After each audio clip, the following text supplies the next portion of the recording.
ديما كنسمعوا ان بزاف ديال العائلات ماتوا بسبب تسرب الغاز في الدار او في العمل. اليوم جبنا لكم كاشف الغاز اللي غادي ينقذ بزاف ديال الارواح من تسرب الغاز، اللي كينبهك باشاره صوتيه قويه قبل ما يفوت الفوت.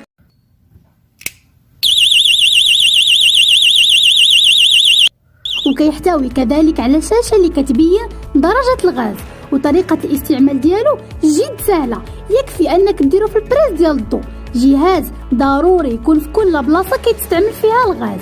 سارعوا للطلب فالكميه جد محدوده.